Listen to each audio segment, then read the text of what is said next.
Today, we are diving deep into the captivating story of Sandile Shezi, who was once known as the youngest self-made millionaire in South Africa through forex trading, but then ended up and disappointing all South Africans.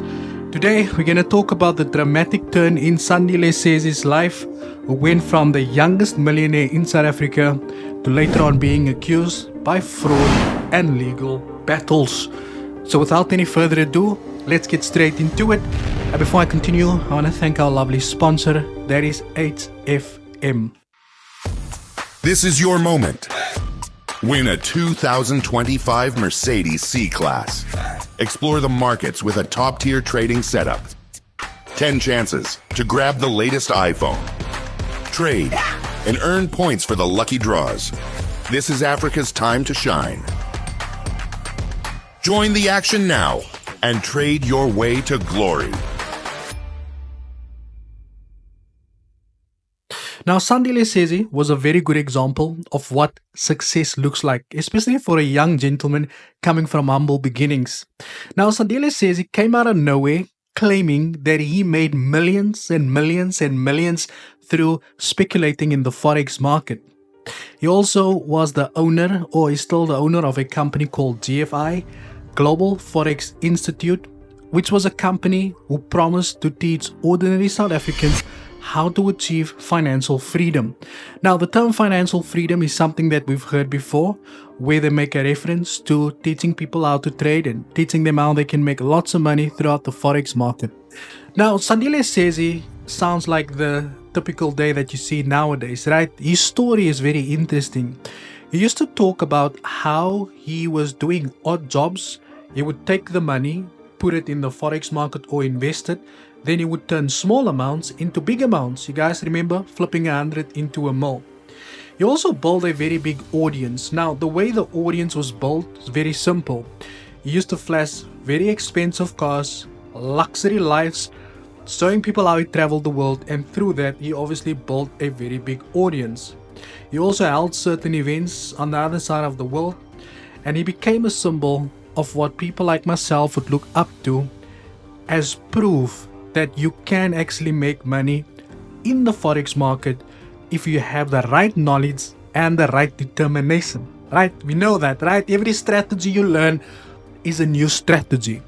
Now, GFI, Global Trader Institute, that is owned by Sandile Shezi, started to take off. Thousands of people started to run to the seminars because they wanted to learn exactly how does this guy make this money. Now, if you listen to the story, you'll hear that it doesn't sound anything different compared to what you see today. Now, he promised people very high returns, and because of that, people obviously thought to themselves that I can become independent, and through selling that idea, it became a very powerful magnet. People then started to invest their life savings, their savings, pension funds, trusting everything that Sandile Shezi has told them about.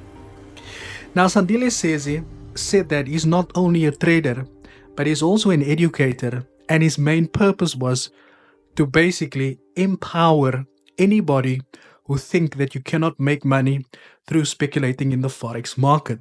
But beneath the glitz and glamour lifestyle Sandile Shezi portrayed on social media was a very dark narrative that started to begin to emerge. Now, this is something we see on a daily basis, where these celebrities who scam you live a fancy lifestyle, and then from there they get put onto the scene, and you only later found out about what they were doing. Because with Sandile Shezi, people who were talking very softly started to accuse him, and eventually those whispers of people talking very silently became loud cries of people saying that they've been defrauded by Sandile Shezi.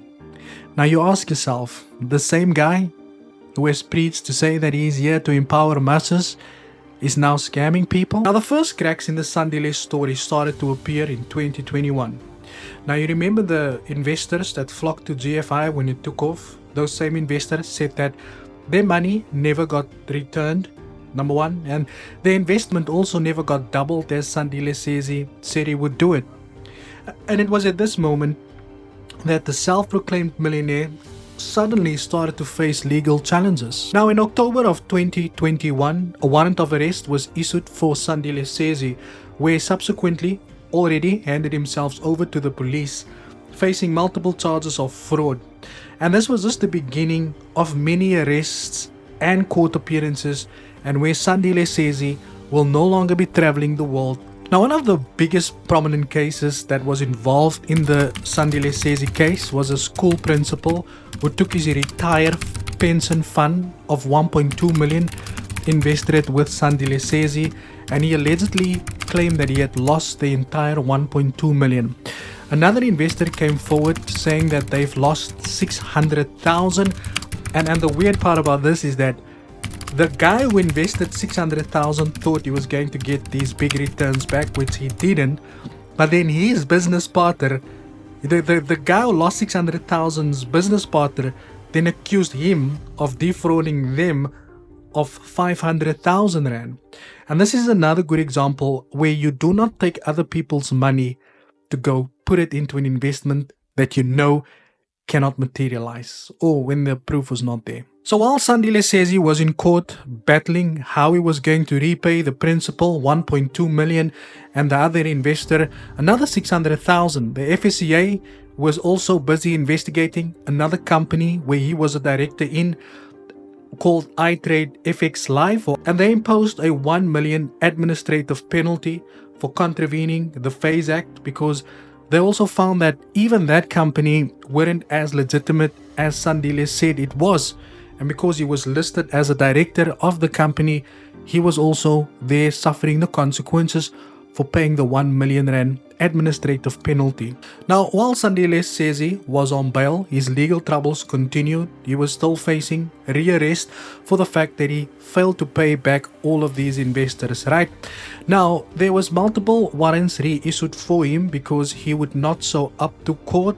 That when in its own moved on to more legal trouble for himself.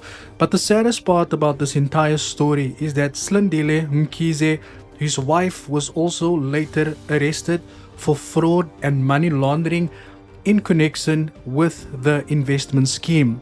I don't know why you had to involve your wife. So what is Sandile Shezi currently doing, right? Where is he? What is the millionaire doing? Well, firstly, the dream that is sold to everybody is gone. People who has had high hopes in him can no longer dream about it. The company GFI no longer exists. It's nowhere to be seen. And even through his attempt to open and start a political party and starting new businesses has also dramatically failed. As you'll see with a quick Google search, people will clearly realize that Sandile Shezi is somebody that they wouldn't want to potentially do any business with. But it doesn't stop there, right? So while Sandile Shezi is facing all of these legal, problems, he even in 2024, he has announced that he was going to run for president in the general elections. He said that he was going to open up a youth party where he wants to focus on empowering the youth, demonizing what the media has said about him, because he calls everything that has been said about him just people's opinions, and it doesn't seem like he's going to take any accountability for that. Now, this story of Sandile Shezi is a perfect example and a perfect reminder that in the world of get-rich-quick schemes, none of these things tend to exist. Now, the Sandile Shezi story has been coming on for quite some time, and even in today's age and life, we still see the same thing about these investors coming out and scamming people. It's very important that you do your research on any financial services provider that you want to invest your money into. It's also important to remember that if something seems too good to be true, it normally is. Now, Sandile Shezi's journey from a celebrated financial whiz to a fraud-accused individual is a complex and tragic one. Now, this leaves a trail of broken promises and financial devastation for a lot of people. But the legal proceedings is ongoing, and only time will tell the full extent of Sandile Shezi's downfall. Thank you for your time, and as always, cheers for it.